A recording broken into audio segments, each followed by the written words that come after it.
복의 사람이 죄의 사람이 되다, 이런 제목으로 야곱 이야기 세 번째 말씀 우리 같이 나누겠습니다. 창세기 26장, 우리가 볼 26장은 이삭 이야기만 오롯이 나와 있는 유일한 장입니다. 25장에서 야곱 이야기가 시작되었죠. 그리고 27장 가면 다시 야곱 이야기가 재개됩니다. 그 중간에 이삭이 주인공인 이야기가 갑자기 나온 이유에 대해서 우리가 먼저 살펴볼 필요가 있습니다. 왜냐하면 성경 저자는 어느 한 단어, 어느 한 사건도 허투루 그냥 쓴 것이 없고 우리에게 그냥 단지 정보를 제공하려는 의도로만 기록한 것은 없기 때문입니다. 남원에 가시면 소설가 최명희의 혼불 문학관이 있습니다. 작가가 소설 혼불을 쓰기 위해서 얼마나 철저하게 자료 조사를 했는지를 보여주는 그 모습을 보면 정말 혀를 내두를 정도입니다. 그것은 조정래 문학관에 가서도 동일하게 느낄 수 있습니다. 칼의 노래를 쓴 김은지 작가에게 이 작품에서 아쉬운 것이 있다면 무엇입니까? 이렇게 물었더니 어느 한 문장을 가리키면서 여기서 주격조사 느는이 아니라 이로 쓰는 것이 더 나았을 것 같습니다, 이렇게 대답하는 걸 들었어요. 이것이 작가의 마음이 아닌가 생각합니다. 글 쓰는 이로서 공감이 되기도 하고 또 자신을 돌아보게 하는 그런 고백이죠. 저는 성경 저자들도 자신이 전달하고 싶은 메시지를 담으려고 이 이야기를 참으로 용의 주도하게 치밀하게 구성하고 표현하였을 것이라고 믿으면서 성경에 다가갑니다. 실제로 야곱 이야기만 보더라도 얼마나 정교하게 구성되어 있는지를 외남이라고 하는 학자는 다음과 같은 구조로 이렇게 보여주고 있습니다. 보이십니까? 예, 무슨지 잘 모르겠죠. 그런데 대단히 정교하게 의도적으로 이야기를 배치하고 있다. 이걸 이제 카이즘 구조, 이제 그렇게 부릅니다. 26장은 느닷없이 등장한 것이 아니라는 겁니다. 25장에서 야곱이 형을 이용한 이야기가 나왔죠. 27장은 야곱이 아버지 이삭을 속인 이야기가 나오는데 그 중간 26장은 이삭이 아비멜렉을 속인 이야기가 나옵니다. 그래서 인간 야곱이 자기 지혜로 하나님의 축복을 쟁취한 것처럼 보이지만 26장을 보면 인간 이삭의 한계에도 불구하고 하나님께서 얼마나 신실하게 자기 약속을 이루신지를 보여줍니다. 앞으로 야곱 이야기가 27장 이후로 쭉 나올 것인데 26장의 이삭 이야기를 보여주면서 이삭이 아무리 머리를 써도 실제 축복이 이루어지는 것은 하나님의 주권에 의한 것이다. 앞으로 이삭보다 훨씬 심각한 야곱이 27장부터 나올 것인데 야곱이 아무리 머리를 쓰고 제가 자기 힘을 쓰고 사람을 동원해도 정말 자기가 누리는 그 축복은 본인이 쟁취한 축복이 아니라 하나님이 선물로 주신 축복이 될 것이다. 이것을 26장에 미리 보여주는 겁니다. 아버지의 인생을 통해서. 특별히 이 26장은 아브라함 이야기를 배경으로 읽도록 우리에게 요구하고 있어요. 그래서 26장에 보면 아브라함의 이름이 8번이나 나옵니다. 아브라함도 생각해 보세요. 아브라함도 참 오래 참으면서 그를 믿음의 사람으로 만들어 가셨지요. 또 그에게 처음에 주셨던 약속을 그의 수준에 상관없이 하나님께서 주셨던 그것을 상기시키면서 그 하나님이 이삭의 하나님도 되실 것이다. 그리고 그 하나님이 이삭보다 더 심란하고 야곱보다 더 심란한 야곱의 하나님도 되실 것이다. 이렇게 말씀해 주고 있습니다. 그래서 26장에 당연히 가장 중요한 주제는 뭐겠습니까? 복입니다. 복. 이게 창세기 1장 1절부터 시작되는 가장 중요한 하나님의 언약의 내용이 바로 복이기 때문입니다. 이삭이 하나님으로부터 축복을 약속받으면서 이야기가 시작됩니다. 그것은 두 가지 축복인데요. 하나는 자손의 축복, 다른 하나는 땅의 축복입니다. 그것을 보장해 주는 것이 내가 너와 함께 하겠다. 네가 잘한 만큼 복을 얻는다가 아니라 그래서 네가 복을 쟁취하는 게 아니라 내가 너와 함께 하겠다. 그것이 바로 네가 복을 받을 수 있는 이유다. 그렇게 얘기해요. 그리고 두 가지 큰 사건이 이어집니다. 하나는 이삭이 자기 아버지 아브라함처럼 자기 아내를 누이라고 속이는 사건이 벌어집니다. 그 다음에 더 길게 이어지는 사건이 뭐냐? 이삭이 이 땅에 사는 동안 그 땅에 축복을 주셔서 번성하게 하시고 그를 강성하게 하시는 이야기가 나옵니다. 그런데 이 두 사건 모두에서 공통적으로 나타나는 것이 뭡니까? 하나님께서 아브라함에게 주셨던 언약을 당신이 손수 신실하게 이루어 가신다는 것을 강조해요. 그 과정에서 언약의 그릇으로 부름받은, 또 도구로 통로로 부름받은 그런 자손들이 잘 하기도 하고 못하기도 합니다.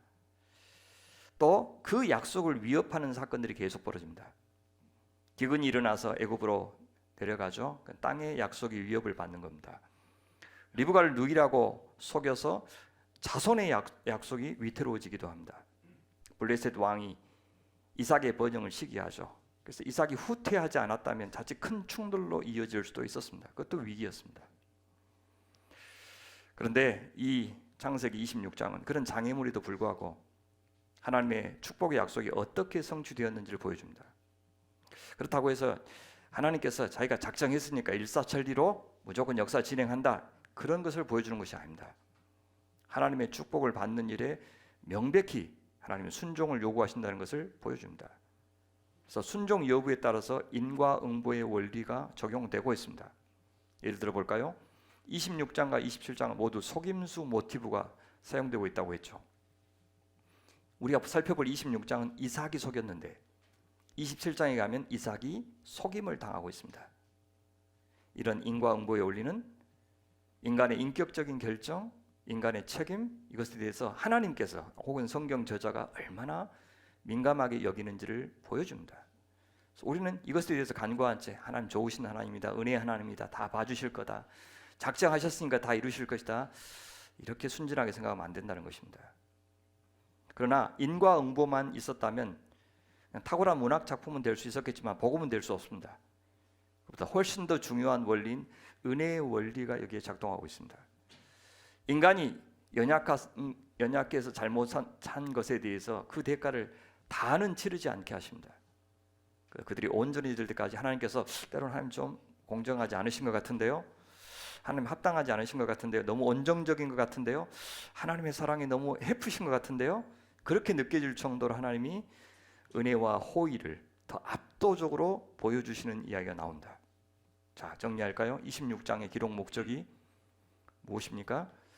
아브라함에게 주셨던 약속이 앞으로 야곱에게도 이어질 것인데, 그리고 야곱의 12 아들들에게도 이어질 것인데, 지금은 이삭을 통해서 그 언약이 이루어질 것이다.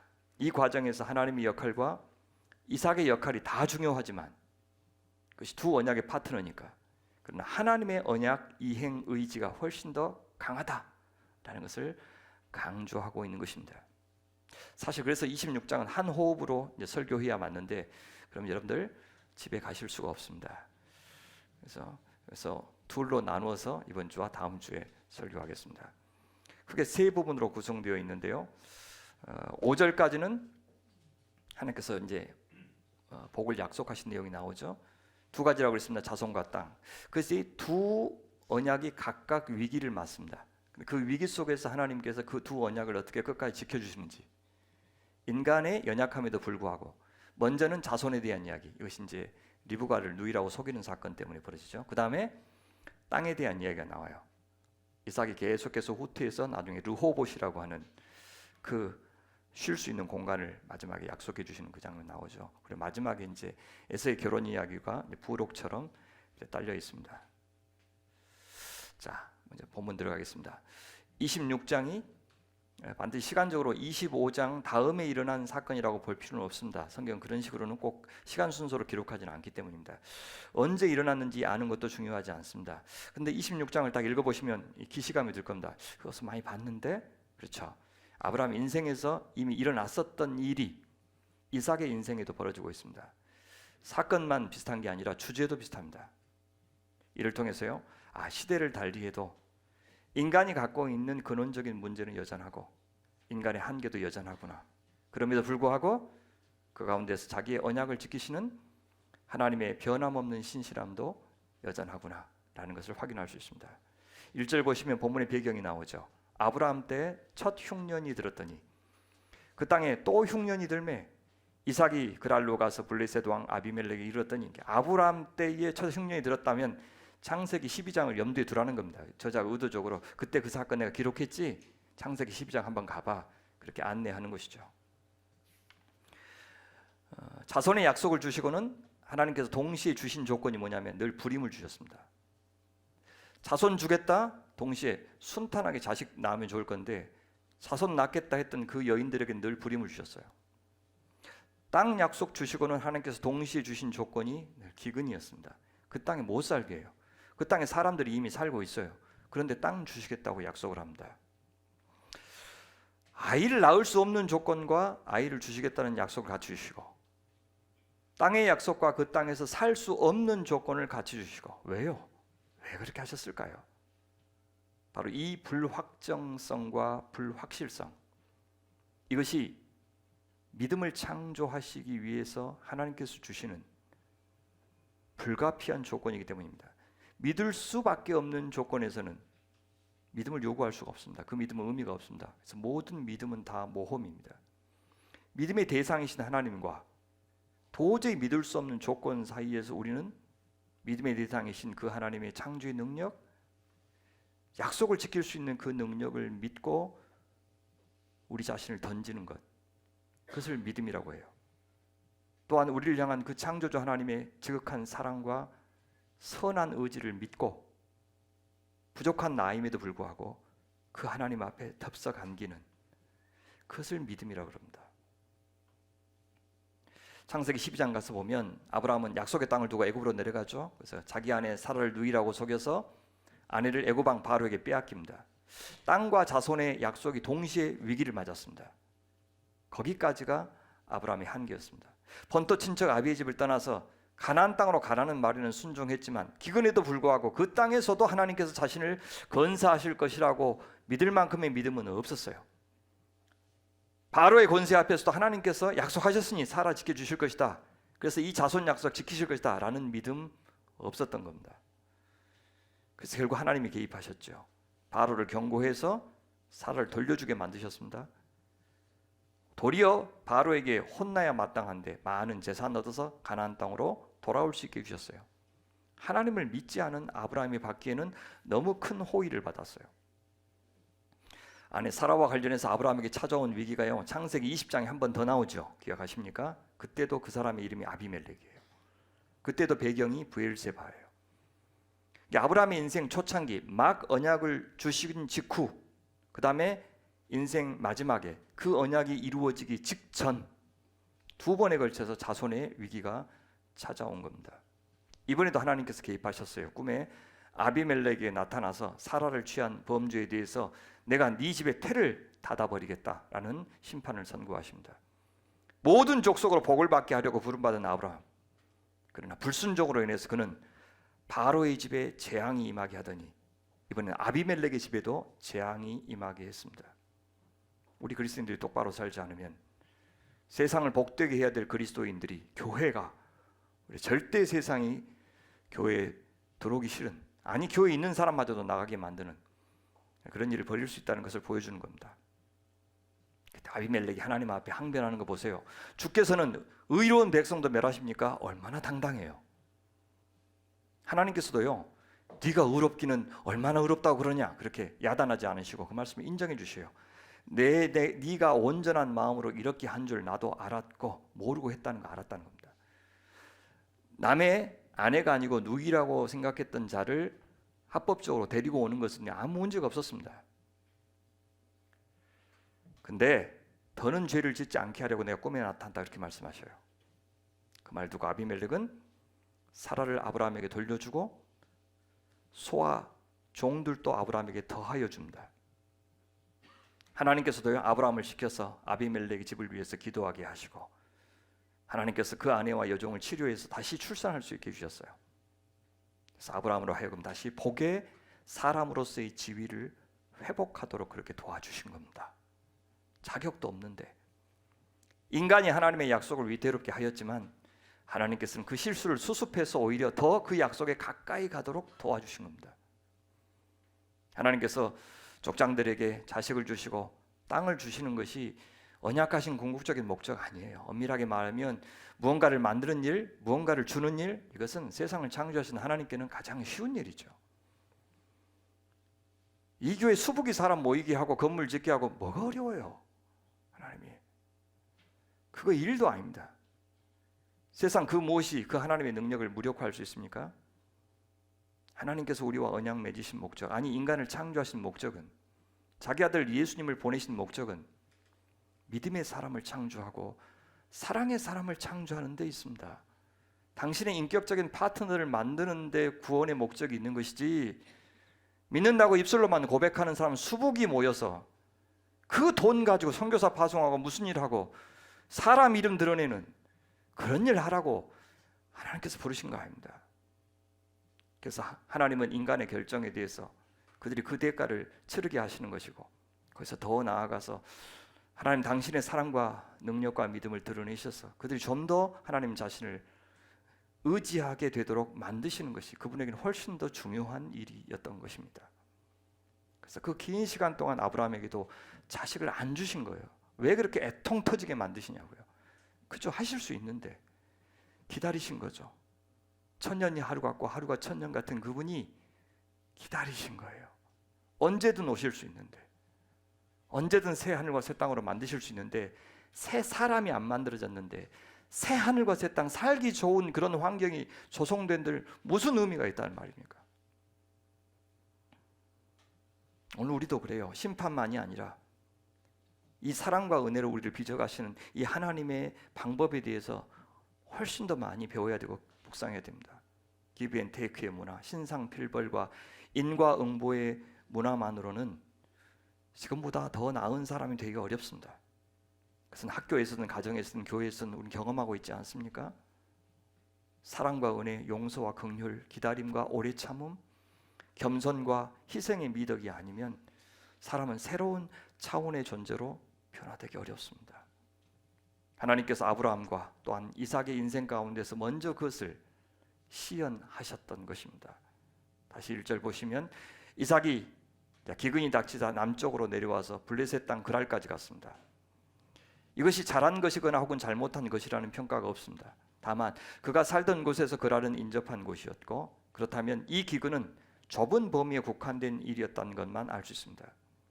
이 기근의 위기에서 벗어날 수 있는 가장 확실한 방법은 기근이 닥치지 않는 땅으로 이주하는 것이죠. 대표적인 곳이 먹을 것이 넉넉한 애굽이었을 겁니다. 얼마든지 거기로 내려가도 상관없는 상황이었습니다. 그건 상식이었어요. 반드시 그 땅에 머물러서 그냥 굶어 죽기를 선택하는 것만이 최고의 믿음은 아니었습니다. 광야에서처럼 만약에 하늘에서 만나를 내려주시겠다는 약속을 했다면 그 땅으로 내려가지 않아도 되겠죠. 그런 약속이 있었다는 암시도 없습니다. 아브라함에게 기근이 닥쳤을 때는 아무 말씀 안 하셨어요. 그래서 아브라함은 애굽으로 내려갔어요. 그것을 꼭 불순종이라, 그것을 꼭 죄다, 그렇게 정죄할 수 없는 이유가 거기 있습니다. 죄는 반드시 하나님의 명령, 하나님의 말씀을 전제로 하기 때문입니다. 그런데 이번에는 하나님께서 이삭에게 알아듣도록 개입하고 계시죠. 2절 보시면 여호와께서 이삭에게 나타나 이르시되 애굽으로 내려가지 말고 내가 내게 지시한 땅에 거주하라. 하나님께서는 남쪽으로 쭉 내려가다가 애굽까지 가지 말라고 하십니다. 내가 내게 지시한 땅에 거주하게 하십니다. 아브라함에게도 비슷한 말씀하셨죠. 그러나 아브라함에게는 내가 내게 지시할 땅으로 가라, 그죠? 하란을 떠나라 하셨다면 이삭에게는 머물라 라고 하는 명령을 하셨습니다. 어떤 상황에서 우리가 상식적으로 판단해야 될 것이 물론 있습니다. 하지만 그리스도인에게는 상식을 넘어서서 주의를 기울여야 되는 것이 있는데, 이것이 바로 하나님의 뜻, 하나님의 명령입니다. 그것을 분별하는 일이 늘 쉬운 것은 아니지만, 그렇다고 어떤 그리스도인들에게도 그것은 면죄되는 것도 아닙니다. 우리에게 의와 불의를 결정하는 것은 바로 이 하나님의 뜻에 대한 순종 여부입니다. 그 하나님의 뜻이 어쩔 때는 세상의 상식과 다를 수도 있어요. 심지어 거스를 수도 있습니다. 손해와 고난을 부르는 결정일 수도 있습니다. 바보 예수의 삶은 바보로 살아왔던 선지자들의 삶을 이었고, 바보 예수의 삶은 오늘날 그의 제자들은 우리에게도 요구받는 삶입니다. 다 하는데 왜 안 돼? 이런 말은 적어도 그리스도인들에게는 통하지 않습니다. 아브라함에게는 상식대로 하도록 내버려 두셨던 하나님이 이삭에게는 적극적으로 내려가지 말도록 개입하십니다.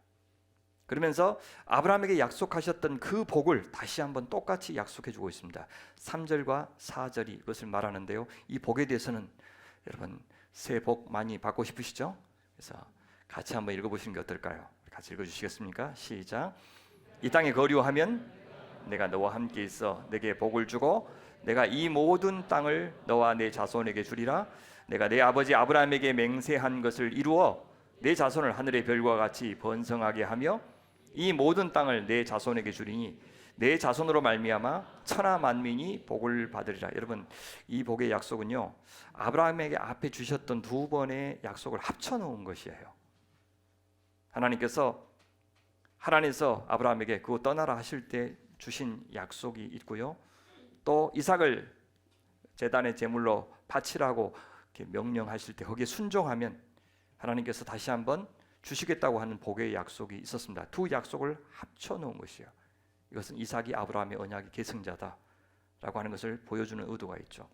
이삭이요, 여기서 복을 처음 약속받은 것은 아니에요.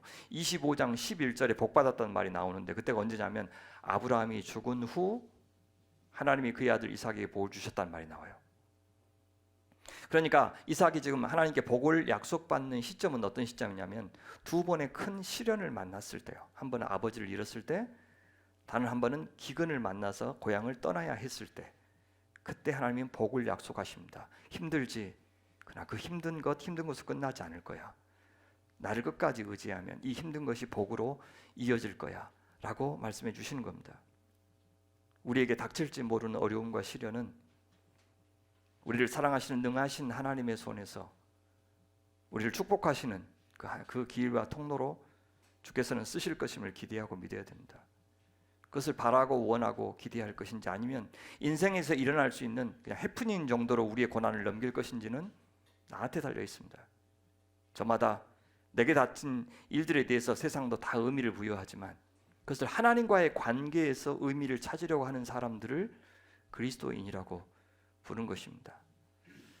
복의 내용이 무엇인지 그것도 중요하지만 그것보다 훨씬 더 중요한 것이 있는데, 하나님께서 바로 그 복을 약속하셨다는 사실, 복을 주신 분이 하나님이라는 사실, 그 약속의 실현을 가능하게 하시는 분이 하나님이라는 사실이 훨씬 더 중요합니다. 그래서 하나님은 당신의 동행하심에 대해서 언급하시죠. 이 땅에 거류하면 내가 너와 함께 있어 내게 복을 주고 임마누엘의 약속을 하십니다. 이제 우리가 할 일은 분명합니다. 임마누엘의 하나님, 우리와 함께 하시는 그 하나님을 우리가 얼마나 인정하고 얼마나 의지하고 얼마나 그분이 일하게 하시는지 그것을 잘 살펴보는 것입니다. 하나님과의 동행, 임마누엘, 그것은 사실상 앞으로 모든 족장들의 삶의 특징이 될 것입니다. 실제로 야곱과 요셉의 삶의 이 시그니처는 바로 주와 함께 하심이었습니다. 족장들이 누구냐? 주와 함께한 사람이요, 이렇게 대답할 만한 사람들이었습니다. 하나님과 동행할 마음은 없으면서 그 하나님이 주신 복만을 추구하려는 태도를 뭐라고 부르냐면 기복주의, 그렇게 불러요. 복을 주시는 하나님보다 그분이 주시는 복에 더 관심이 많은 사람을 기복주의자, 그렇게 이야기합니다. 사실상 그런 사람들은요, 하나님이 주신 것도 아니고 자기가 불량하게 벌어서 쌓은 부와 권력, 세상적인 방법으로 키운 교회, 그런 것들 다 하나님이 다 하셨다고 이렇게 미워하는 그런 사람들이 종교를 그동안 타락시킨 겁니다. 그들은 진리보다 실리를 추구하고요, 그런 자들이 불의에는 잘 참고 자기한테 불리한 것은 절대 안 참는 사람들입니다. 그들에게 이 하나님과의 동행 없는 부는 축복이 아니고 덕이 아니고 독이 될 것입니다. 그들을 망가뜨리고 그다음에 자기가 하나님 노릇하는 그런 일이 되어버립니다. 그 복의 내용은 크게 두 가지였습니다. 하나는 뭐냐면 자손과 다른 하나는 땅이라고 그랬습니다.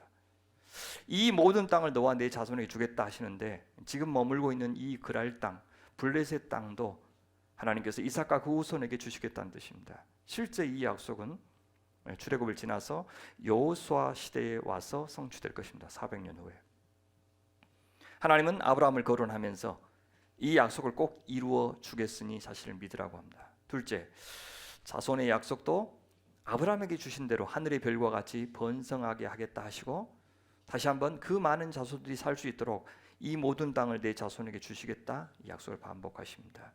그런데 그와 함께 더 중요한 언급을 하시죠. 이걸 잊어버려서는 안 됩니다.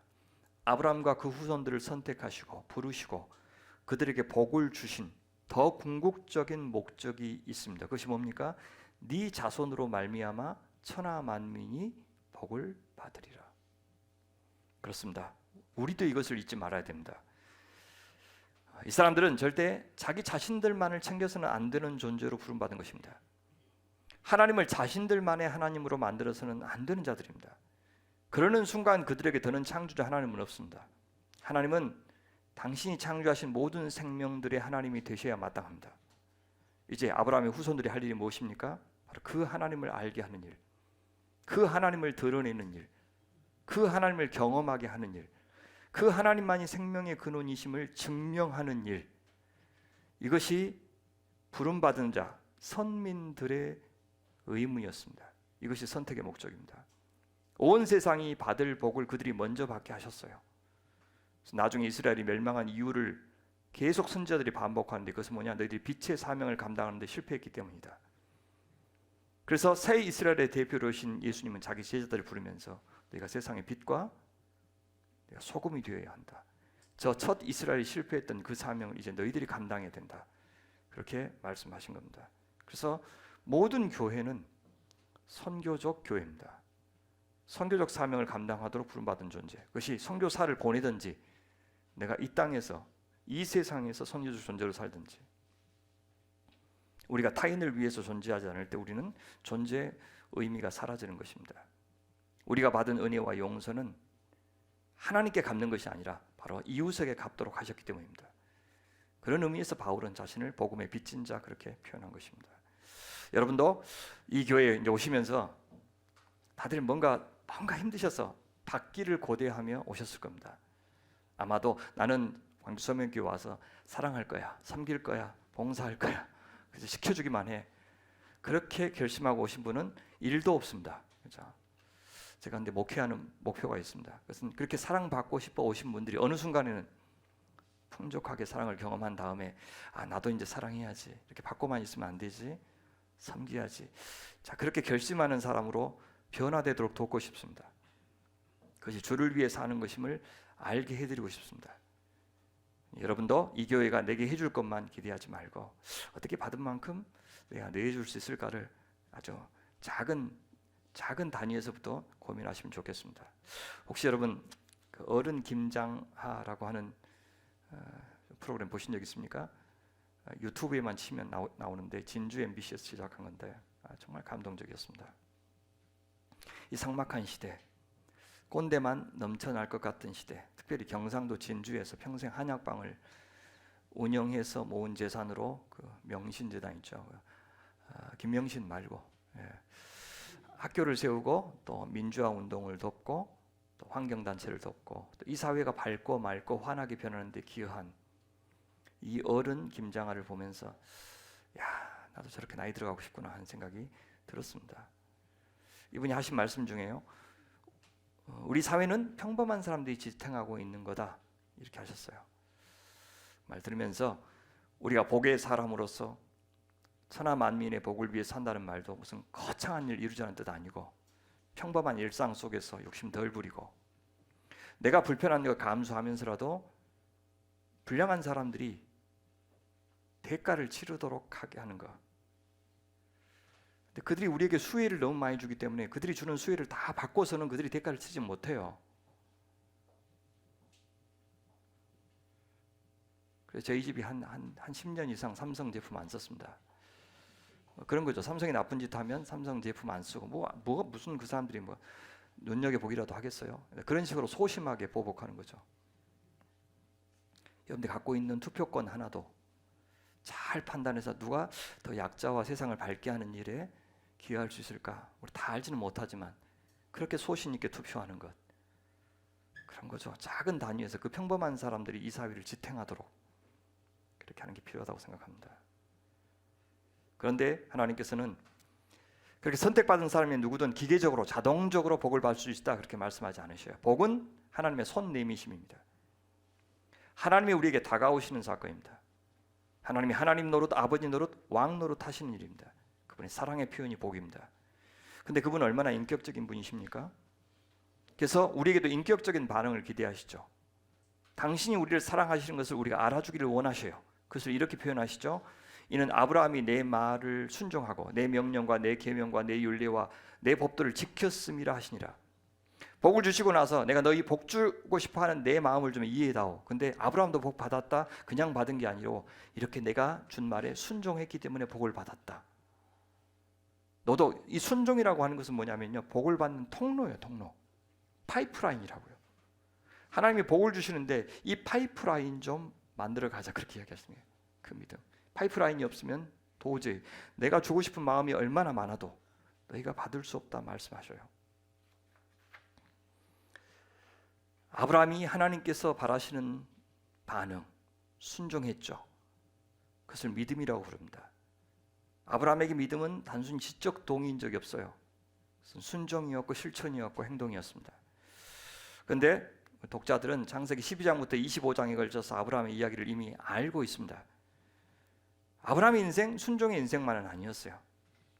그것은 순종의 인생이 될 때까지 하나님께서 기다리시고 도와주시고 달래주시고 숱하게 기회를 주신 과정이었어요. 그가 불신앙에 반응을 했을 때 하나님께서 그때그때 대가를 치르게 어느 정도는 하셨지만 언약 파기를 가져올 만한 징벌은 아니었고 도리어 언약을 신뢰하고 지킬 수 있는 사람으로 회초리를 드신 겁니다. 아브라함의 불순종에는 도무지 어울리지 않는 은혜를 참 많이 받았어요.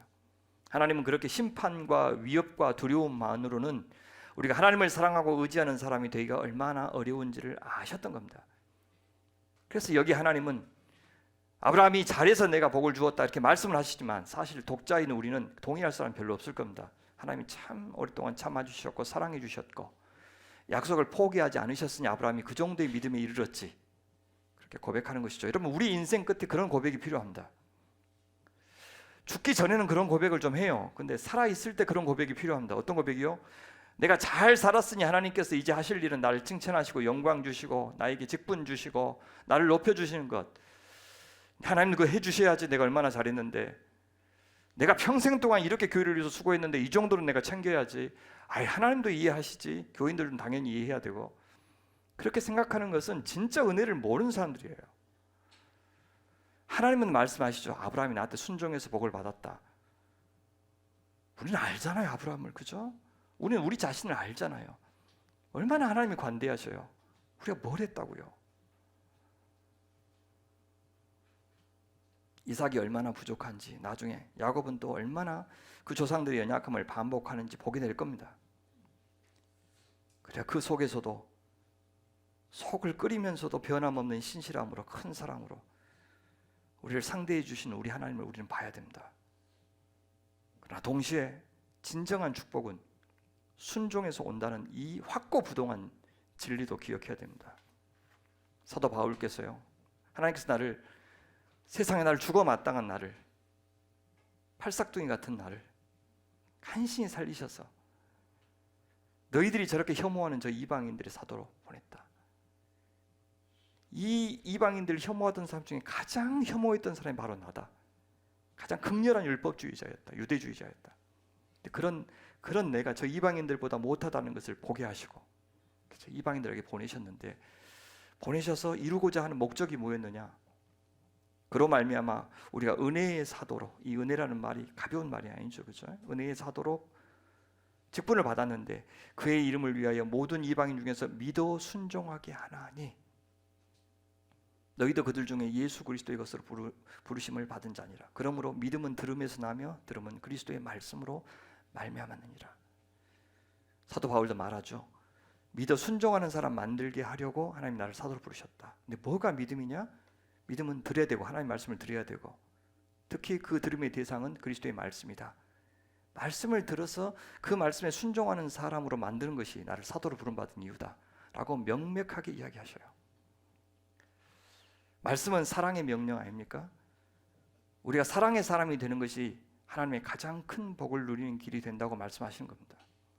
그것이 주님께서 가장 원하시는 것이고, 우리 할 생각은 하지 않고 복만 달라고 구하는 염치 없는 사람들이 되서는 안 됩니다.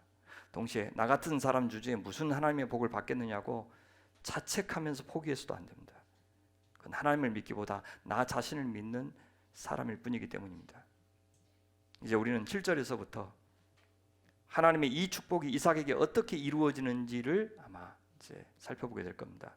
여기서 우리는 이삭의 한계와 그 한계에도 불구하고 언약을 이루시는 하나님의 모습을 볼 수 있다 했습니다. 11절까지는 자손의 약속, 33절까지는 땅의 약속. 자, 6절 보십시오. 이삭이 자, 애굽으로 내려가지 말라고 하는 하나님의 명령에 순종해서 그 아래 머뭅니다. 8절 보시면 아주 오래 거주하였다. 철저하게 순종한 거죠.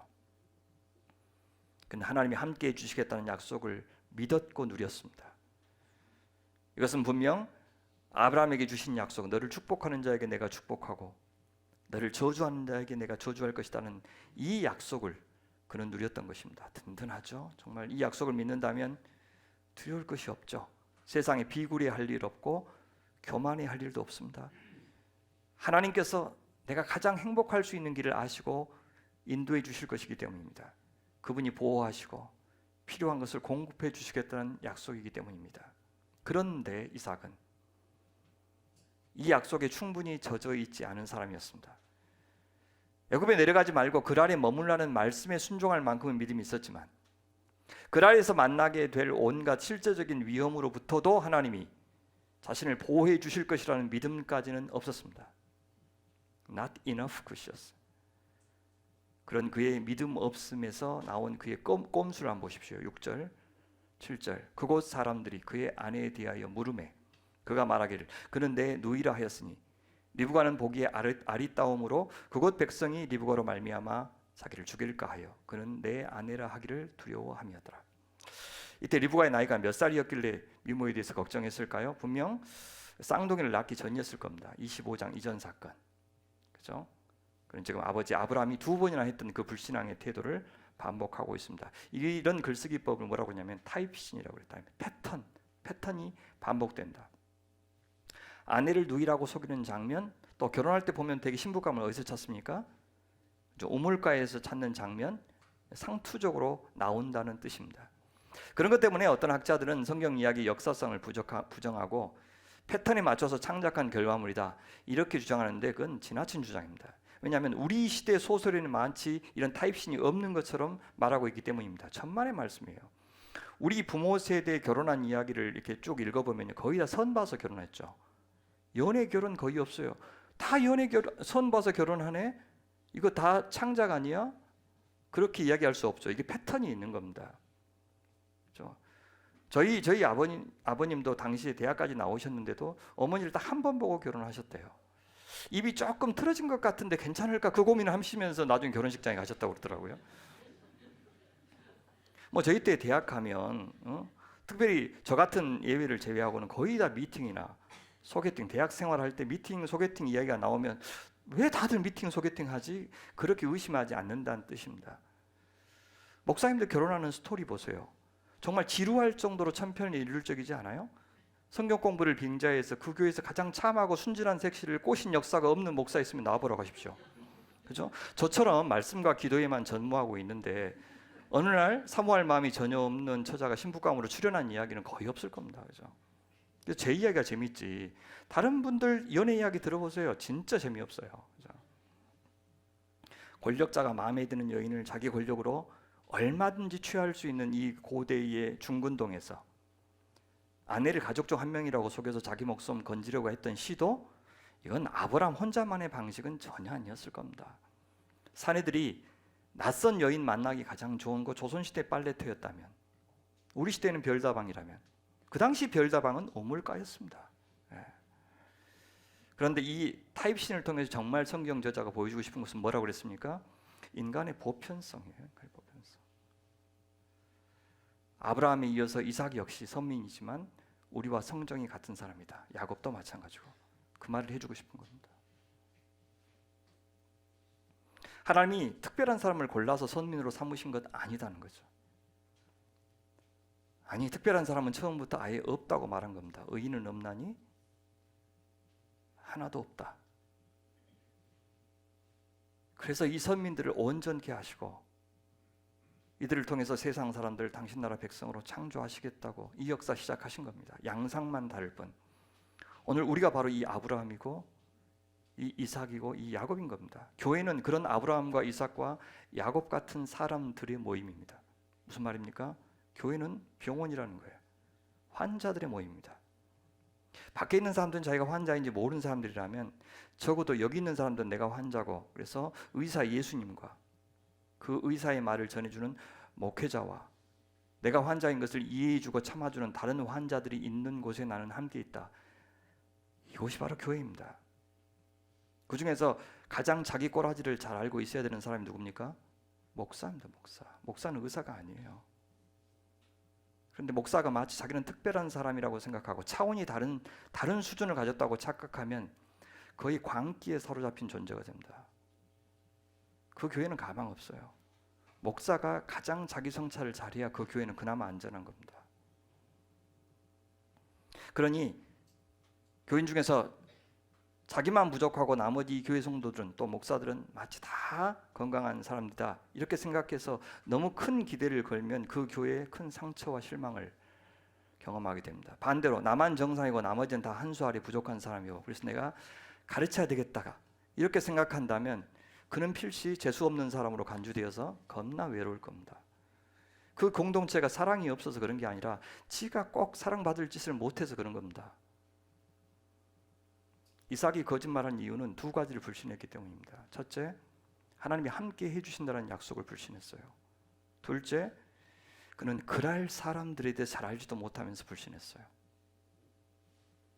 이 땅 사람들은 아리따운 자기 아내 리브가를 언제든 강제로 불법적으로 빼앗아가고 그 과정에서 이삭 자신을 죽일 수도 있는 정도로 무법한 사람들일 것이다. 알지도 못하면서 그렇게 전제했어요. 그러나 창세기 20장 다시 볼까요? 우리가 만났던 아비멜렉은 전혀 그런 사람이 아니었습니다. 여기서 아비멜렉은 같은 아비멜렉이 아니에요. 아비멜렉은 사람 이름이 아니고 애굽의 왕을 뭐라고 불렀어요? 바로라고 불렀잖아요. 로마의 황제를 뭐라고 불렀어요? 가이사라고 불렀죠. 그죠? 여기 이 지역의 왕을 아비멜렉이라고 부른 거예요. 그러니까 이름은 따로 있겠죠. 애굽의 바로의 이름이 따로 있었듯이 모세라는 그런 이름들이 많았어요. 바로의 이름 가운데. 어쨌든 이 왕 아비멜렉은 20장에도 보면은 아브라함이 사실 생각했던 그런 사람이 아니었어요. 이곳에서는 하나님을 두려워함이 없으니 내 아내로 말미암아 사람들이 나를 죽일까 생각하였으며 라고 이야기하죠. 이삭이 이렇게 오해했어요. 하지만 하나님마저도 그때 아브라함이 오해한 것처럼 하나님마저 사라를 데려간 이 아비멜렉을 온전한 사람이라고 칭찬했고요. 나중에 아브라함 혼쭐을 내고 사라 돌려주면서 뭐라 그러냐면 내가 은 1000개를 네 오라비에게 주었어 하면서 남편이라고도 안 불러요. 야, 네 오라비한테 은 갖다 줘라. 너 남편 네 부인이라고도 안 틀어 하면서 조롱하면서 보내주고 있는 보세요. 얼마나 부끄러워요.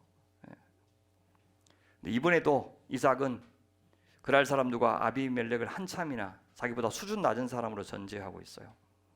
이런 데서 우리가 실수하는 겁니다. 누구를 자기보다 생각도 없고 함부로 대할 때 실수를 하게 되는 거죠. 8절 보십시오. 이삭이 거기 오래 거주하였다. 오래 거주했는데 아무 일도 안 일어났어요.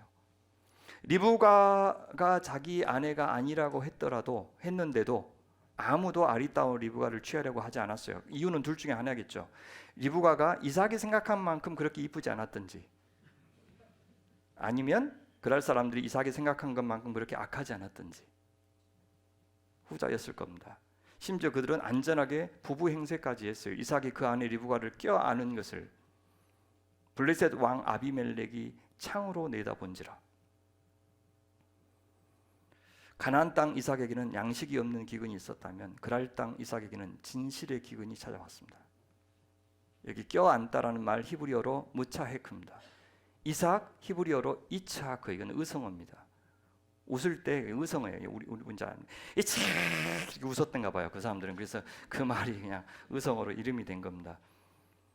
이츠하크가 무차헤크였다. 이 언어 유희입니다. 근데 이삭은 이츠하크라는 이름을 어떻게 얻었습니까? 아브라함의 나이가 99세, 하나님이 1년 뒤에 아들 주실 것이라고 하자 장막 뒤에 이걸 듣고 있던 사라가 비웃었습니다. 불신의 웃음. 하나님께서 내년에 아들 낳을 것인데 그 이름을 웃음 이츠하크라고 지으라 명령하셨죠. 인간의 불신의 비웃음을 참 기쁨의 웃음으로 바꿔주시겠다는 하나님의 이 역사를 기억하는 뜻에서 그렇게 지었습니다. 그래서 이삭의 이름을 부를 때마다 가족들은 자기들의 불신이 생각났겠죠. 하나님의 신실하심이 생각났겠죠. 그런데 다시 아들 이삭도 여기서 내가 너와 함께 하겠다는 하나님의 약속에 대해서 불신의 비웃음을 보내고 있는 겁니다. 그렇습니다. 그의 거짓은 단지 블레셋 사람을 오해한 데서만 나온 것이 아닙니다. 임마누엘의 약속을 신뢰하지 않는 데서 나왔습니다. 만약 하나님이 그것을 묵과하신다면 아무리 그에게 많은 자손과 땅을 주신다 해도 의미가 없습니다. 교회 다니는 사람들이 돈 많이 벌고 공부 잘하고 그 사람이 하나님을 사랑하지 않고 잘 믿지 않는다면, 아무리 세상에서 인정받아도 하나님을 사랑하는 마음이 그 안에 없다면, 하나님의 뜻대로 이웃을 사랑하지 않는다면 아무 소용없습니다. 적어도 하나님한테는 아무런 유익이 안 됩니다. 심지어 세상 사람들이 하나님을 더 싫어하고 질색하는 이유가 될 겁니다. 제대로 살지 않는 사람에게 축복하시는 하나님을 누가 좋아하겠습니까? 이 시대 교회를 보면서 과연 세상이 하나님을 믿고 싶어 할 것 같습니까?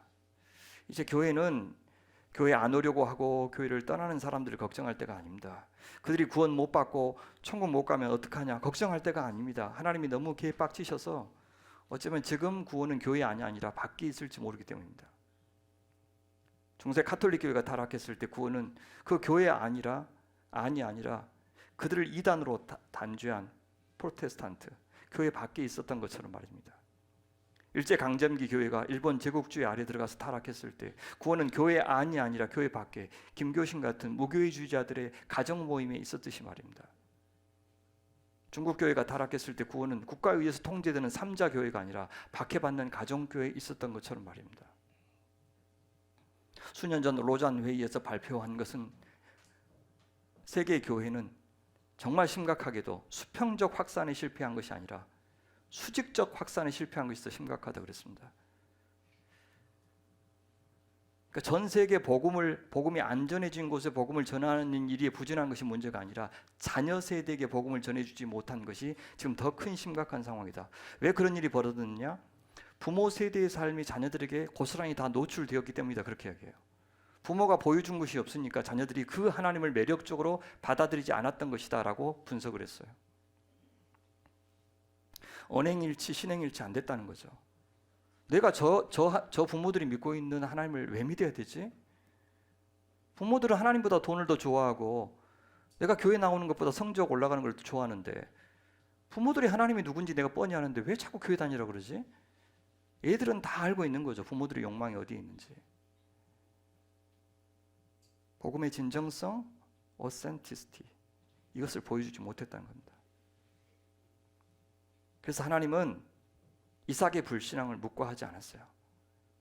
봐주지 뭐 연약하니까 그냥 넘어가자. 괜히 드러내면 너무 시끄럽고 교회가 어지럽고 또 교회가 불명예스러우니까 덮자. 그렇게 하지 않으셨어요. 이삭의 거짓말이 탄로나게 하셨어요. 아브라함의 경우에는 하나님께서 바로와 아비멜렉의 꿈에 직접 나타나서 경고하셨죠. 그래서 약속의 후손을 낳을 여인 사라를 손수지켜 주셨어요. 그런데 이번에는요, 우연을 가장해서 드러나게 하십니다. 8절 보세요. 이삭이 그 아내 리브가를 꾀하는 것을 블레셋 왕 아비멜렉이 창으로 내다본지라. 이삭이 공개적으로 자기가 리브가의 남편인 것을 사람들이 알아볼 만큼 드러냈던 거죠. 그가 그라렛의 삶을 얼마나 안전하게 느끼기 시작했는지를 보여줍니다. 오랜 세월이 지나니까 내가 공연히 걱정했구나 라는 생각을 하게 된 거죠. 긴장이 풀린 겁니다. 그러면서도 자신이 그랄 사람들을 불신했었다는 사실에 대해서는 반성이 없었습니다. 하나님을 불신했었다는 사실에 대해서도 반성이 없었습니다. 우리도 자주 그렇게 하죠. 분명히 잘 몰랐고 두려워했고 의심했고 그때는 불신했으면서도 일이 잘 풀리고 결과가 생각보다 좋게 나오면 내가 그렇게까지 쫄지는 않았지? 그렇게까지 불신하지는 않았지? 그랬다면 이렇게 좋은 결과가 나왔을 리 있겠어? 그렇게 멋지게 내 기억을 재편집합니다. 그래서 해야 될 만큼의 회개를 하지 않아요. 주님 앞에 돌아오지 않습니다. 내가 이렇게 불량했으면 이 교회가 이렇게 성장했어? 그렇게 하면 끝나요. 결과를 가지고 이 동기라든지 과정을 정당화하는 일이 얼마나 많은데요.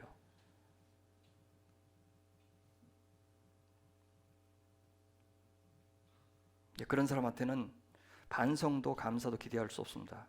자신은 늘 늠름하게 잘 해냈다고 생각하고 또 할 만큼 했다고 생각하는 사람들은 개선과 발전의 여지가 없습니다. 그들은 성과와 찬사에 대해서 자신은 늘 받을 만하다고 생각할 겁니다. 내가 얼마나 애썼는데, 얼마나 고생했는데. 좋은 것은 당연하게 여기고 안 좋은 것은 다른 사람 탓하고. 그런데 그렇게 그대로 있고자만 하는 사람은 사실상 죽은 사람입니다. 활력이 없는 사람은 산 사람이 아닙니다. 그런데 사랑의 하나님은 그런 사람을 그냥 못 본 채 하지 않으십니다. 그런 자들에 의해서 왜 하나님은 살아계신 하나님이 되시지 못하고 그들이 통제하고 장악하고 부리는 우상으로 전락하기 때문입니다. 물론 그들은 변함없이 하나님께 예배도 하고 찬양도 할 겁니다. 하지만 그런 자신들이 바라는 것을 해줄 때만 그렇게 할 겁니다. 하나님은 이삭에게는 그런 하나님이 되고 싶어 하시지 않았습니다. 그래서 이번에는 하나님이 아비멜렉에게 찾아가서 직접 이삭의 거짓말을 알려주시지 않습니다. 왜요? 그가 리브가에게 아무 짓도 안 했으니 그렇게 할 필요가 없었던 겁니다. 그 대신 우연을 사용해서 이삭의 거짓말이 적발되게 하십니다. 우연이 아니었다면 그냥 넘어갔겠죠. 아비멜렉이 어쩌다가 이삭과 리브가 사이에 내밀한 삶을 엿보게 되었는지는 모릅니다. 누가 보고 했는지 아니면 아비멜렉이 직접 보았는지. 그런데 그가 창으로 내다보았다고 구체적으로 말한 것을 볼 때 아비멜렉이 직접 본 것 같습니다. 그렇다면 이삭이 거하던 집이 아비멜렉의 왕궁과 그리 멀지 않았음을 짐작할 수 있어요. 그런데 아비멜렉의 끝없는 의심과 감시와 관찰의 결과로 발각된 것은 아니었습니다. 다분히 이삭의 부주의함 때문이었고요. 적어도 그것은 우연이었습니다. 그날 그 순간 거기서 우연히 아비멜렉이 본 것입니다. 그 우연까지 하나님이 의도하셨다? 좀 지나칩니다. 하지만 구약성경 에스더서를 보면 거기는 하나님이 단 한 번도 언급되지 않지만 수차례 우연들을 통해서 하나님이 배후에 계신 것을 저자가 암시했는데 그처럼 이삭의 거짓말이 발각된 것은 인과응보의 원칙을 지키시는 하나님의 의지가 반영된 것이라고 볼 수가 있습니다. 이 모습을 본 아비멜렉이 추궁합니다. 이 아비멜렉이 이삭을 불러 이르되 그가 분명히 네 아내거든을 어찌 네 누이라 하였느냐 할 말이 없게 하죠. 이 순간 적어도 아비멜렉은 선지자 같습니다. 다윗을 추궁하는 나단 선지자 같습니다. 우리 그리스도인들이 복의 통로가 아니라 죄의 통로, 재앙의 통로가 될 때 하나님께서는 이렇게 믿지 않는 사람들을 통해서도 우리를 책망하십니다. 기억하세요? 이방인 선원들과 니느웨 왕과 심지어 벌레를 통해서 요나를 책망하셨던 하나님을. 이에 이삭이 변명합니다. 이삭이 그에게 대답하되 내 생각에 그로 말미암아 내가 죽게 될까 두려워하였음이로다. 얼마나 비루합니까? 7절에서 성경 저자가 언급했던 이유와 크게 다르지는 않습니다. 다만 앞에서는 자기를 죽일까 하여 두려워했다 이렇게 말했다면 여기서는 아비멜렉을 자극하지 않으려고 내가 죽게 될까 두려워했다는 말로 바꾸고 있습니다. 아비멜렉을 얼마나 나쁜 사람으로 오해하였는지를 최대한 감추려고 하고 있습니다. 우리가 누군가를 판단하는 것은 불가피합니다. 하지만 저와 여러분은 너무 제한된 정보만 가지고 너무 빨리 너무 많이 전혀 여지없이 누군가를 단정 짓는 것에 대해서는 조심하면 좋겠습니다. 저도 그런 실수를 가끔 하는데 그런 것이 여러분의 직장, 또 사회생활, 또 교회 공동체, 가정을 참 어렵게 하죠. 내가 아는 것보다 그 사람은 그렇게까지 나쁜 사람은 아닐 수도 있고요. 그렇게까지 이기적인 사람은 아닐 수도 있어요. 정말 그렇게 성격이 못된 사람은 아닐 수도 있어요. 내가 들으면 억울해 할 수도 있는 말들을 타인에게도 쓰면 안 된다. 그 사람이 내 앞에서 그 말을 들어도 괜찮을 만큼 이야기하면 좋겠죠. 세상에는 좋은 교회와 나쁜 교회, 좋은 목사와 나쁜 목사만 있는 게 아닙니다. 거의 모든 교회와 목사가 그 중간 어디쯤에 있고 사실 나도 그런 사람이에요. 그래서 이쪽 편에 보면은 모자라게 보이고 이쪽 편에 보면 괜찮게 보이고 하는 것이 우리 인생입니다. 흑과 백만 있는 게 아니란 뜻이에요. 그런데 이삭의 그 판단, 그 선입견이 단지 이삭으로 하여금 상대를 지나치게 조심하게 만드는데 그치지 않았습니다. 그런 것쯤이면 아비멜렉이 뭐 그렇게까지 흥분할 일이 아니죠. 함부로 남의 아내를 취할 마음이 아예 없었다면 그가 아내라고 했든지 누이라고 했든지 무슨 상관이 있겠습니까? 근데 그 거짓말이 자기 백성 그러한 사람들로 하여금 죄를 짓게 하고 그 결과 큰 재앙을 초래할 수도 있는 거짓말이었기 때문에 심각한 겁니다. 아비멜렉이 이야기해요. 아비멜렉이 이르되 네가 어찌 우리에게 이렇게 행하였느냐? 백성 중 하나가 네 아내와 동침할 뻔하였도다. 네가 죄를 우리에게 입혔으리라. 그렇게 얘기해요. 그래서 우리는 블레셋의 이 왕 아비멜렉의 수준이 적어도 이삭보다 낮다는 것을 분명히 확인할 수 있어요. 남의 아내를 범하면 죄가 된다고 정한 사람은 누구냐? 아비멜렉이에요. 그러니 이삭의 우려와는 달리 왕이 그렇게 할 마음이 전혀 없었습니다. 이건 놀라운 수준이에요. 아마 20장에서 하나님을 만난 일이 이 민족에게 적어도 이런 높은 수준의 법을 제정하게 만든 이유가 되었을지 모르겠어요. 이삭을 꾸짖죠. 어찌 우리에게 이렇게 하였느냐. 이삭의 거짓말은 이삭 한 사람이 하나님 앞에서 잘못한 데 그치지 않고 우리에게 영향을 미치는 일이다. 만약 정말로 리브가가 이삭의 아내가 아니라 누이라면 그럴 사람들이 얼마든지 리브가를 아내로 취할 수 있었어요. 다행히도 그런 일이 벌어지진 않았지만 얼마든지 그럴 수 있었어요. 그런데 아무리 실수로 한 일이라도 그것은 죄가 된다고 아비멜렉은 생각하고 있지 않아요? 이삭의 거짓말 때문에 몰라서 한 일이라고 괜찮다 이렇게 생각하지 않았어요. 그래서 수준이 놀라운 겁니다. 특별히 여기 죄의 아샴이라는 단어가요, 그 죄가 가져오는 심각한 수준의 징벌까지 포함하는 단어입니다. 그러니까 이삭은 자기가 살겠다고 성읍 사람들이 죽을 수도 있는 그런 죄에 빠지게 만들었던 것입니다. 리브가가 이삭의 아내인 것을 안 아비멜렉은 자기 백성에게 경고해요. 아비멜렉이 이에 모든 백성에게 명하여 이르되 이 사람이나 그의 아내를 범하는 자는 앞으로 죽이리라. 아비멜렉이 우려했던 죄, 그 죄의 결과가 구체적으로 나온 것이죠. 이삭과 그 아내를 범하는 죄, 그러면 죽는다. 새로 만든 법이 아니라 원래 있던 법을 집행하겠다는 뜻입니다. 여기서 우리는 이삭이 아비멜렉에 의해서 보호를 받고 있는 모습을 또 볼 수가 있죠. 복의 자손이 세상을 보호해 줘야 되는데 도리어 세상이 자격도 없는 복의 자손들을 보호하고 있습니다. 하나님이 함께 하심의 결과죠.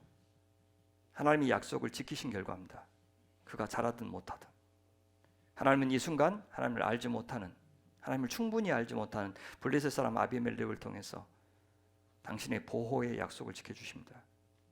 아비멜렉을 통해서 이삭을 꾸짖기만 하신 것이 아니라 보호하신 거죠. 이것은 불신앙의 사람 이삭에게는 너무나도 과분하고 너무나도 관대한 혜택이었습니다. 그러니 그리스도인들이 어떻게 살든지 하나님께서 보호하실 것이다 이렇게 적용한다면 정말 부끄러운 것도 모르는 발상이죠. 이 순간 이삭이 아비멜렉이 하나님에 대해서 한마디 안 한 것이 차라리 다행입니다.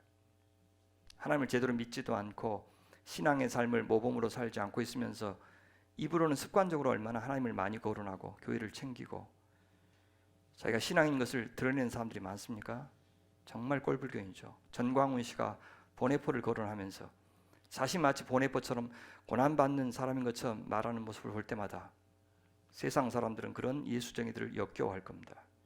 근데 다행히도 이삭은 하나님을 거론하고 있지 않습니다. 이 대목에서 그가 유일하게 잘한 것이 그것입니다. 앞서 그의 아버지 아브라함도 아내를 누이라고 속여서 애굽의 바로의 집과 아비멜렉의 집에 재앙이 임하게 했는데 이삭도 하마터면 억울한 사람 만들 뻔했습니다.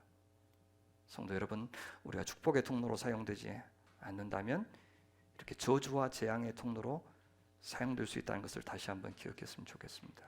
말씀을 마무리하면서 오늘 본문이 주는 메시지를 좀 몇 가지를 정리해 보겠습니다. 첫째, 축복의 언약.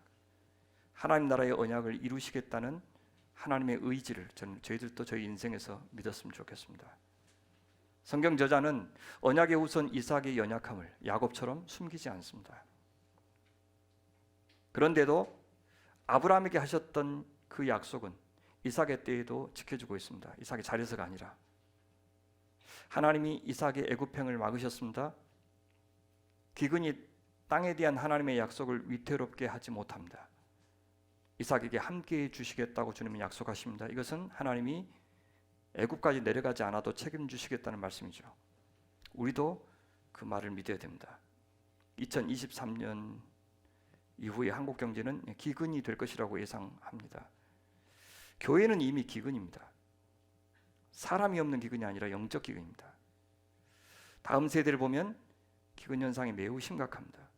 지금은 어른 세대가 버텨주고 있고 고령화 사회다 보니 수적으로 그 참상이 잘 드러나지 않고 있을 뿐입니다. 하지만 이미 교회가 그 동력을 잃고 있음을 보여주는 증거는 차고 넘칩니다. 애써 외면한다면 그게 어쩔 수 없지만 눈을 뜨고 귀를 열면 다 확인할 수 있습니다. 그래서 절망하자는 말 아니고요. 이제 그 어느 때보다도 더 우리 하나님의 임마누엘, 그래서 더 진실하게 의지해야 될 때라고 그렇게 말씀드리고 싶은 겁니다. 어떻게 하는 것이 그 임마누엘을 붙드는 삶인지 교회 수준에서, 우리 성도님들의 수준에서 고민하시는 그런 시절이 되었으면 좋겠습니다. 둘째, 복의 자녀가 되지 않으면 재앙의 자녀가 된다는 사실 다시 한번 기억합시다. 하나님의 동행을 믿지 않으니 이삭이 취할 수 있는 자력 구원의 방법은 거짓말뿐이었습니다. 하지만 그마저도 아내 리브가의 안전을 지켜주는 방법은 아니었고요, 자기만 살겠다고 고안한 방법이었습니다. 그는 사랑해야 될 이웃, 복을 나눠주어야 할 이웃인 아비멜렉을 오해했어요. 하나님을 믿지 않으니 그는 최악의 상황을 상정한 겁니다. 그는 그 거짓말이 이 시대를 사는데 어쩔 수 없이 동원해야 되는 처세요 지혜라고 정당화했을지 모릅니다. 아니, 엄밀하게 말하면 리브가는 이삭의 누이 맞습니다. 먼 친척이긴 하지만 누이는 누이입니다. 하지만 그것은 사실일 뿐 진실이 아닙니다. 진실은 리브가가 아내라는 겁니다. 그를 통해서 자손의 약속이 이루어지는 소중한 통로라는 사실이 진실입니다. 그는 절반의 사실로 진실을 대신하려고 했습니다. 하지만 진실을 외면한 그 꼼수로는 자기는 물론이고 리브가도 지키지 못합니다. 심지어 자기 죽음을 피하겠다고 고안한 거짓말 때문에 블레셋 사람들까지 죽음에 이르게 할 수도 있었습니다. 그리스도인은 혼자 예수 믿고 천당 가라고 구원받은 사람들 아닙니다. 우리가 그리스도인이 된 순간 우리는 공적 존재가 된 것입니다. 공공선을 추구하지 않는 한, 이웃을 사랑하지 않는 한, 즉시 하나님을 사랑하지 않는 사람, 하나님과 상관없는 사람이 되는 존재인 겁니다. 축복의 통로가 되지 않으면 즉시 어떤 식으로든지 우리는 저주와 재앙의 통로가 되고 있는 사람이 되는 겁니다. 이번 명절에 여러분은 부디 가까운 친족과 가족들에게 축복의 통로가 되시기를 바랍니다. 마지막으로 하나님께서는 우연을 통해서 이삭의 거짓말이 드러나게 하셨고, 그래서 더 큰 재앙을 막아주셨고, 또 아비멜렉을 통해서 이삭을 지켜주기까지 하셨습니다. 그러니까 이삭은 하나님을 의지하지 않았는데 하나님은 변함없이 약속을 지키신 겁니다. 그럼에도 불구하고 하나님은 그 잘못을 눈감아 주시지는 않았습니다. 하나님을 모르는 이방인들 앞에서 이삭이 부끄러움을 당하게 하셨습니다. 속이는 자 이삭은 27장에 가면 아들 야곱에게 속임을 당할 겁니다. 이삭이 하나님과 동행한다는 사실을 분명히 보여주지 않는 한 그는 언제든 누구든 속여도 괜찮은 쉬운 존재가 될 겁니다. 오늘 우리 그리스도인들이 만약 하나님을 말로만 믿는다면, 우리 안에 계신 임마누엘의 하나님을 증명하지 못한다면, 그래서 세상이 우리에게서 그리스도를, 하나님을 보지 못한다면 그들은 반드시 우리를 쉽게 생각할 겁니다. 우리를 함부로 다루면서도 두려워하지 않을 겁니다. 여러분, 넷플릭스에서 지금 1위를 달리고 있는 드라마 우리 혜교씨 나오는 더 글로리, 대놓고 조롱하잖아요. 대놓고 그 학폭하는 그 친구, 그죠? 그것이 목사님 딸이잖아요. 대놓고 네 하나님 개빡쳤대. 그래서 하나님이 봐주시면 형벌, 안 봐주시면 천벌, 그죠? 밀양 할렐루야 암시적으로 교회를 비아냥거렸는데 지금 대놓고 네가 교회야? 이렇게 말해도 두려워하지 않는 시대가 되었다는 거예요. 왜 이렇게 쉬운 존재가 됐죠? 우리가 그렇게 하나님을 쉽게 생각하니까, 함부로 대하니까, 세상이 우리를 향해서 뭐라고 조롱해도 할 말이 없는 겁니다. 우리 하나님을 의지하는 모습을 만약에 보여준다면 26장 후반부에서 보듯이 세상도 우리를 두려워하게 될 것입니다. 나중에 이 아비멜렉이 자기 군대 장관을 동원하고 와서 우리하고 평화조약을 맺읍시다. 당신 뒤에 있는 하나님을 보니까 대단합니다. 우리 자손들에게까지도 이 언약이 유효하도록 우리 합시다. 그렇게 하나님을 우리가 영광스럽게, 영광이란 말은 무거움이란 뜻입니다. 직역하면 카보드, 하나님을 우리가 무겁게 생각할 때 세상도 우리를 무겁게 그렇게 대할 것입니다. 그러니 사랑하는 여러분, 우리 이제 복의 통로로서의 우리 자신의 부르심을 잘 생각하면서 우리와 함께 하시겠다는 우리 하나님의 임마누엘의 약속을 의지해서 이 소명에 충성하여 우리도 복을 누리고 또 세상에게도 복을 전하는 귀한 하나님의 사람들, 또 소명인들이 되기를 간절히 축원합니다. 기도하겠습니다.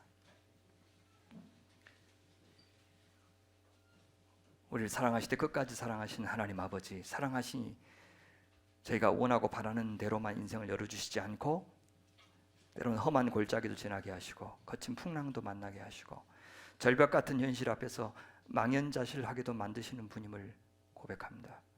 그럴 때 꼼수와 거짓으로 가짜 복을 스스로 제작하려고 하기보다는 기어코 복 주시려는 우리 주님의 선한 의지와 임마누엘의 약속을 굳게 믿는 저희들 되게 하여 주시옵소서. 오늘도 세상 속에 가정 가운데 저희를 복의 사람으로 부르셨으니 저희가 먼저 그 위대하신 주님 앞에 순종하여 그 복을 누리고 그 복의 통로로 잘 쓰임받게 도와주시옵소서. 세상 앞에 교회가 아무렇게나 조롱해도 되는 그 대상이 되어버린 그 책임이 오늘 저희에게 있사오니 주님, 이제 저희가 아무리 오래 걸리는 일이라 할지라도 어떤 대가를 치른다 할지라도 복의 사람들로서의 본연의 부르심에 신실한 그런 자녀들, 그런 교회 되게 하여 주시옵소서. 감사하오며 우리 구주 예수님의 이름으로 기도하옵나이다. 아멘.